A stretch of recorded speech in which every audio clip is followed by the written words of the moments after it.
Indikator stabilitas ekonomi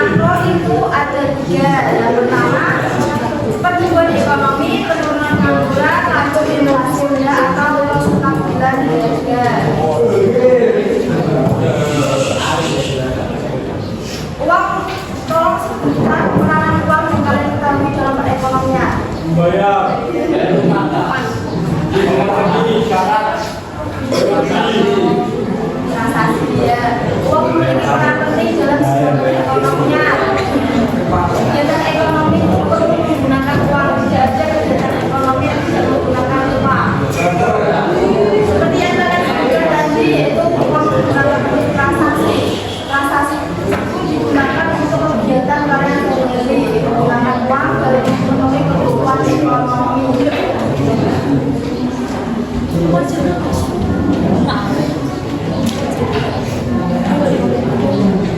Peredaran uang tersebut itu diatur oleh Bank Indonesia. Jika kenapa sih kalau Bank Indonesia tidak mencetak uang secara banyak? Seperti itu karena apa? Nanti memberikan kenaikan harga cara perpajakan dan membuat dampak negatif pada pertumbuhan ekonomi. Sebaliknya jika Bank Indonesia mencetak uang sedikit akan mengakibatkan rendahnya kesejahteraan masyarakat. Kondisi tersebut adalah latar belakangi otoritas moneter. Otoritas moneter entitas yang berwenang dalam peredaran uang. Entitas tersebut adalah Bank Indonesia. Bank Indonesia di sini itu ada di Semarang. Kalau Bank Indonesia tidak bisa menerima nasabah. Bank Indonesia itu hanya mengatur peredaran uang. Nah, Bank Indonesia tersebut membuat kebijakan yang disebut dengan kebijakan moneter. Kebijakan moneter merupakan upaya pemerintah, khususnya melalui bank sentral seperti Bank Indonesia tadi yang sudah dijelaskan, untuk mengatur jumlah uang yang beredar dalam perekonomian. Kebijakan moneter mencakup pengendalian yang pertama juga peredaran uang, uang primer, kredit moneter, dan tingkat suku bunga.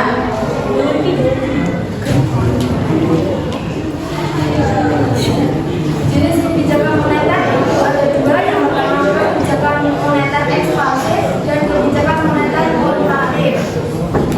Kebijakan moneter ekspansif merupakan kebijakan uang longgar. Kebijakan ini dilakukan untuk meningkatkan pertumbuhan ekonomi dengan meningkatkan jumlah uang yang beredar. Kebijakan ini bisa diterapkan dengan cara yang pertama menurunkan tingkat suku bunga, yang kedua membeli surat berharga pemerintah, yang ketiga menurunkan cadangan wajib minimum, yang keempat memperlakukan kebijakan kredit bayar. Pada kebijakan moneter kontraktif itu merupakan kebijakan uang tetap. Kebijakan ini bisa diterapkan ketika ekonomi suatu negara mengalami resesi atau mengalami kebangkrutan dan tingkat inflasi tinggi secara menurunkan dengan cara menurunkan jumlah uang yang beredar. Kebijakan ini diterapkan dengan berbagai cara. Yang pertama, menaikkan tingkat suku bunga. Yang kedua, membuat surat berharga pemerintah.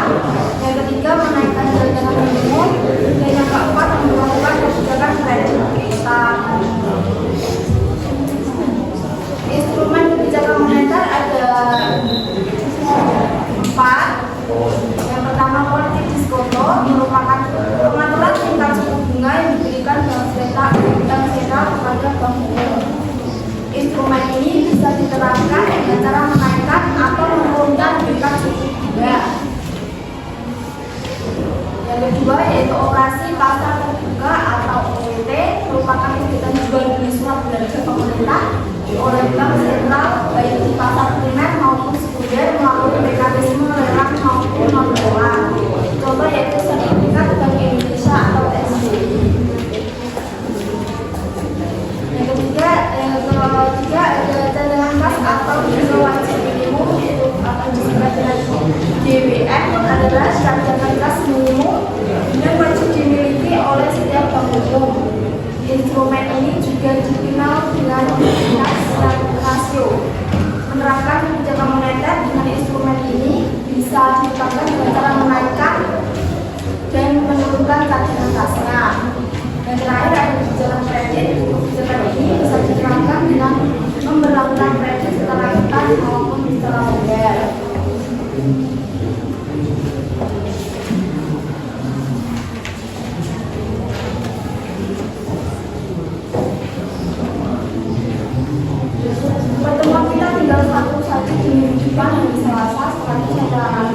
saya tidak mengajar kalian, kita langsung saja yang materinya sampai kebijakan fiskal.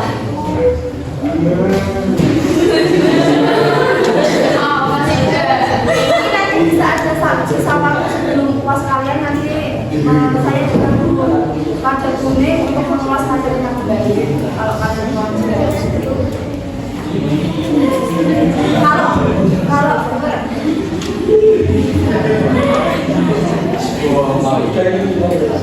saya tuh kalau waktunya memungkinkan ada sebagian, tapi waktunya tidak saja. Besok minggu depan hari Selasa kan kalian tapi enggak Selasanya pesawat kita di sini kan, itu bisa memungkinkan waktunya. Langsung saja pada kebijakan fiskal. Ada yang ditanyakan terkait kebijakan moneter? Kalau kalian ingin mengunjungi Bank Indonesia cocok di Semarang dalam bulan, kalian bisa mengunjungi di sana. Bisa tanya-tanya terkait apa saja tugas yang Bank Indonesia tersebut.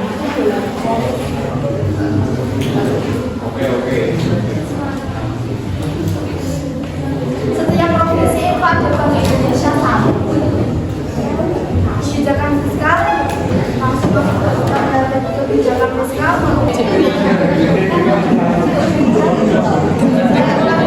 kebijakan fiskal ada juga yang pertama kebijakan fiskal ekspansif dan kebijakan fiskal korektif. Kebijakan fiskal ekspansif yang dilakukan oleh pemerintah yang pertama menaikkan pengeluaran pemerintah, yang kedua menaikkan pembayaran transport atau transfer payment, yang ketiga menurunkan pajak. Kebijakan yang kedua yaitu kebijakan kontraktif. Kebijakan ini bisa diterapkan dengan cara yang pertama menurunkan pengeluaran pemerintah, yang kedua menurunkan pembayaran transport atau transfer payment, yang ketiga menaikkan pajak.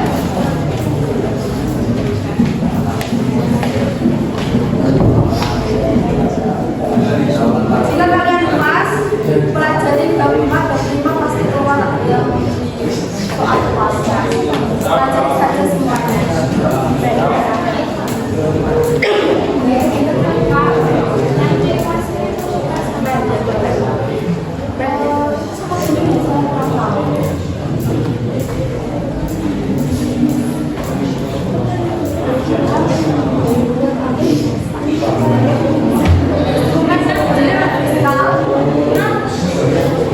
Yang pertama adalah pengeluaran pemerintah. Merupakan instrumen ini digunakan dengan cara menambah atau mengurangi pengeluaran pemerintah atau belanja negara.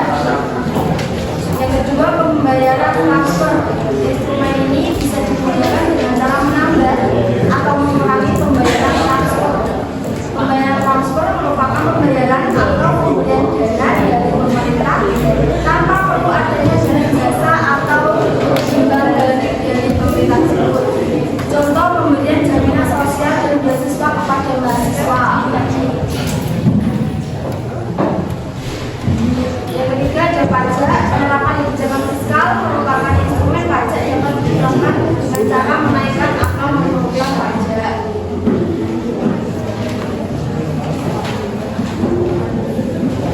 Manfaat dan dampak kebijakan ekonomi ada juga. Yang pertama stabilitas ekonomi, yang kedua mengatasi pengangguran meningkatkan kesempatan kerja, yang ketiga ada inflasi terkendali. Yang pertama stabilitas ekonomi tercermin dari seimbangnya jumlah peredaran barang dan jumlah peredaran uang. Jika peredaran barang dan jumlah peredaran uang stabil, itu bisa masuk dengan stabilitas, sudah tercermin stabilitas ekonomi atau ekonomi tersebut juga stabil. Jadi dikatakan dengan stabil jika jumlah peredaran barang dan jumlah peredaran uangnya seimbang. Yang kedua, mengatasi pengangguran dan meningkatnya kesempatan kerja. Stabilan ekonomi melalui kebijakan moneter menarik investor dan menciptakan lapangan kerja, mengurangi yang dinamakan dengan pengangguran. Yang ketiga, inflasi terkendali. Dan ini menjadi tujuan utama setiap negara dalam kebijakan ekonomi.